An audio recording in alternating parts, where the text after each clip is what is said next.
Welcome back to my channel. Hari ini aku mau ngebahas tentang eczema. Kebetulan aku punya riwayat eczema atau eksim dan itu menurun ke anak aku. Jadi aku mau sharing tentang pengalaman aku berdamai hidup dengan eczema. Buat kalian yang baru mampir di channel ini, nama aku Karissa dan aku mau ajak kalian untuk subscribe di channel ini.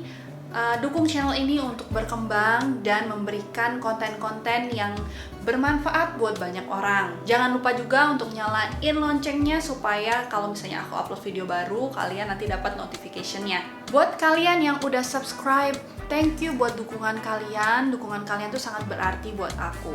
Oke, kita mau lanjut dengan bahasan topik hari ini.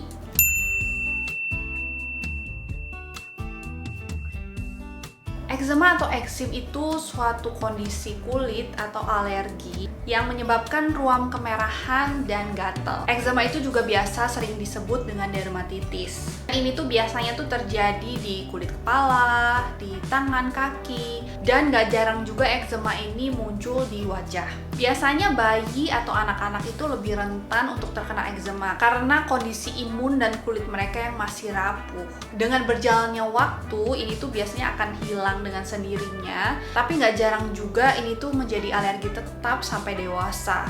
Contohnya kayak aku sampai sekarang masih ngalamin alergi gitu loh. Dan ini aja nih, tuh kulit aku ini kering di sini dan masih banyak lagi, jadi gitu.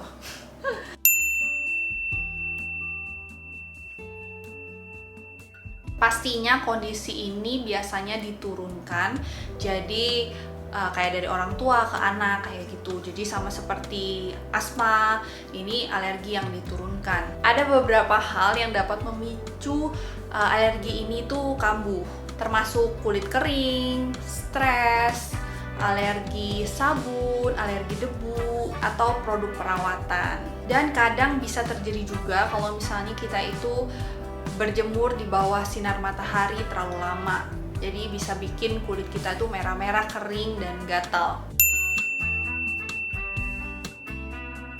Eczema itu sendiri nggak bisa benar-benar hilang, nggak bisa benar-benar sembuh. Hanya aja dengan berjalannya waktu dan dengan cara penanganan yang tepat, kita itu dapat meminimalkan terjadinya alergi ini. Jadi kita tuh harus tahu kapan biasanya alergi ini muncul, karena apa. Kita harus tahu hal itu supaya kita dapat menghindari terjadinya alergi. Nah, gimana cara-caranya supaya kita itu bisa hidup berdamai dengan eczema?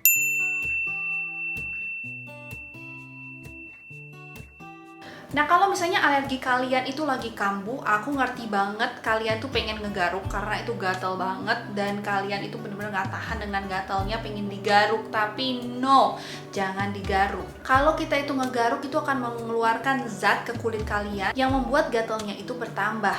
Jadi kalau misalnya kalian ngegaruk, kalian itu bakal ngerasa tambah gatal dan kalian pengen terus ngegaruk sampai akhirnya ruam kalian itu menjadi luka dan kondisi kalian bertambah parah. Jadi hindari menggaruk kulit kalian yang kering atau ruam atau terasa gatal. Kalau misalnya pada anak kecil, kita juga harus menjelaskan ke mereka kenapa mereka nggak boleh ngegaruk. Kita bisa potong kuku mereka supaya kuku mereka itu pendek, nggak usah panjang-panjang. Kalau misalnya lagi tidur, kita bisa pakai kaos kaki atau sarung tangan supaya mereka itu nggak ngegaruk kulit mereka, supaya bisa menghindari gesekan ke kulit mereka dan membuat kondisi mereka itu tambah parah.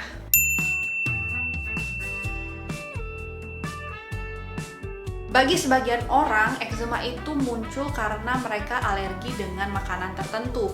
Nah, kita itu harus mengetahui kita tuh sebenarnya alergi makanan apa. Caranya, kita bisa menyimpan catatan makanan apa aja yang kita makan, reaksi yang muncul setelah kita makan makanan itu, untuk memastikan bahwa kita itu alergi makanan apa. Biasanya makanan yang bikin alergi itu adalah makanan seafood atau yang mengandung dairy seperti produk susu, keju, dan kacang-kacangan kayak gitu. Nah, jadi kalian harus berhati-hati ketika mencoba makanan-makanan ini. Kalian perhatikan reaksi kalian atau anak kalian setelah makan makanan ini, apakah membuat mereka merasa gatal atau alerginya itu kambuh. Kalau misalnya kalian udah tahu makanan apa yang membuat alerginya itu muncul, kalian bisa menghindari makanan-makanan itu.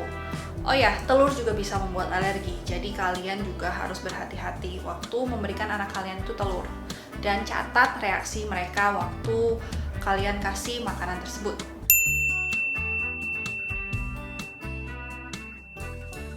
Banyak penderita eczema, termasuk aku dan anak aku itu mempunyai reaksi terhadap debu.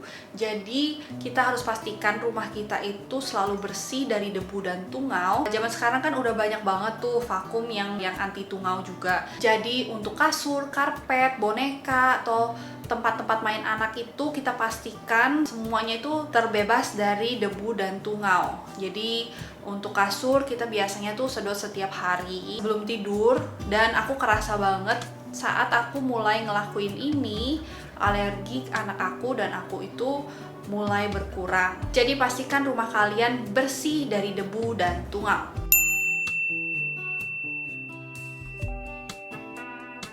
Selain debu, aku dan anak aku itu juga sangat sensitif dengan sabun. Jadi ada beberapa sabun dan produk perawatan kulit itu yang kita itu nggak bisa pakai karena menimbulkan iritasi, kulit kering, dan gatal-gatal. Jadi kalian juga harus bisa menghindari produk-produk yang membuat kulit sensitif kalian itu iritasi. Nah, kalau misalnya untuk sabun, aku biasanya cari produk yang soap free dan bebas dari parfum dan dari bahan-bahan aneh, dari kimia-kimia yang nggak jelas gitu, untuk menghindari kulit kering. Jadi kalian itu cari sabun yang memang untuk kulit yang sensitif. Kalau aku dan anak aku biasanya tuh pakai sabun dari La Roche-Posay ini. Ini tuh kita tuh cocok banget karena ini itu memang diformulasikan khusus untuk eczema dan kulit yang sensitif. Ini bisa kalian pakai untuk bayi sampai ke orang dewasa. You can try this one. Ini aku rekomen banget karena ini aku dan anak aku cocok. Cuman kalau misalnya untuk produk perawatan gini kan cocok-cocokan ke kulit kalian. Kalian bisa cari produk yang cocok untuk kulit kalian. Aku udah pernah pakai kayak Sebamed, Cetaphil, Buds Organic, dan beberapa brand-brand lainnya. Karena dari awal kan kita juga coba-coba terus kan, sampai kita menemukan produk yang cocok, dan ini adalah produk yang kita tuh cocok.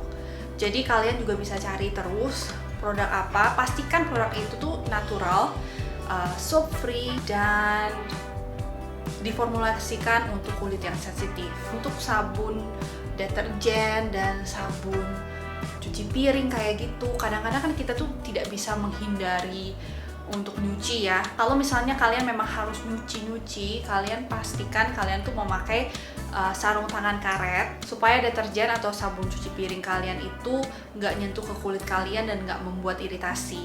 Jadi hindari produk-produk dengan sabun yang keras.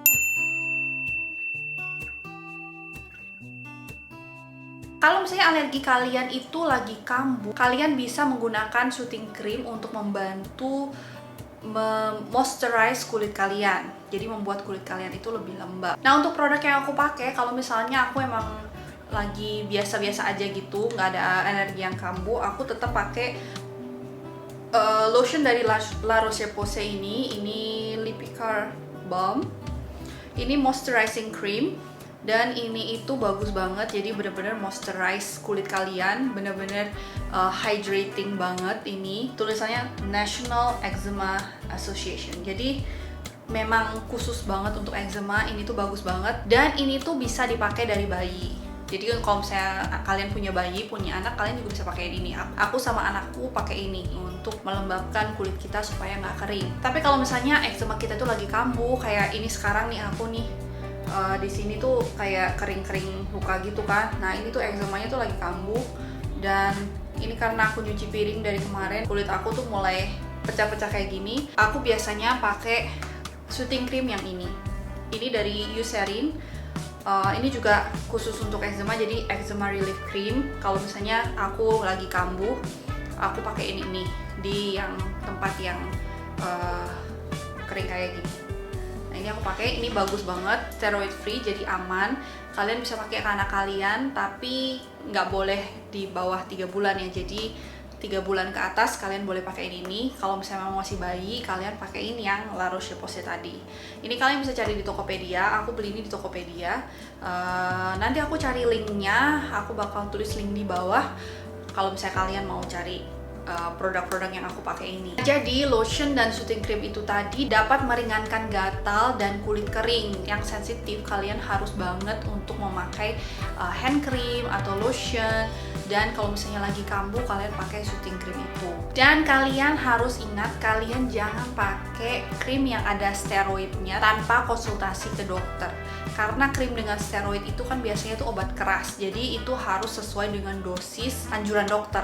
Jadi jangan sembarangan. Kalau misalnya memang kalian mau pakai krim yang ada steroid, itu pasti sembuhnya lebih cepat sih daripada dengan lotion atau krim yang tadi punya aku itu. Misalnya memang kondisi kalian udah parah, kalian bisa konsultasi ke dokter untuk dapat obat yang lebih pas gitu loh.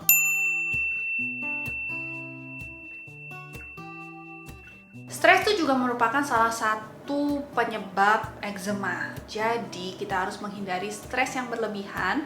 Pastikan kondisi rumah kalian itu menenangkan dan bebas dari stres. Kalau misalnya kalian udah mulai stres, kalian coba untuk merelaksasikan diri. Jadi stres kalian itu hilang dan alergi kalian nggak muncul.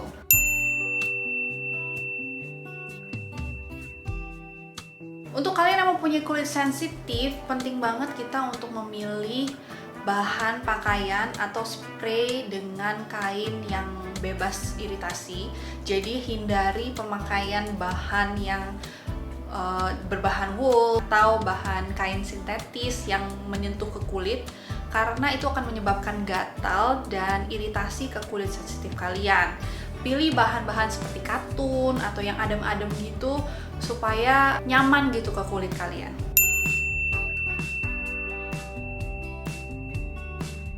Pastikan kulit kalian itu selalu lembab, karena kulit yang kering itu dapat memperburuk eczema. Jadi kalian tuh bisa tidur dengan selimut dengan berbahan katun yang lembut, yang adem.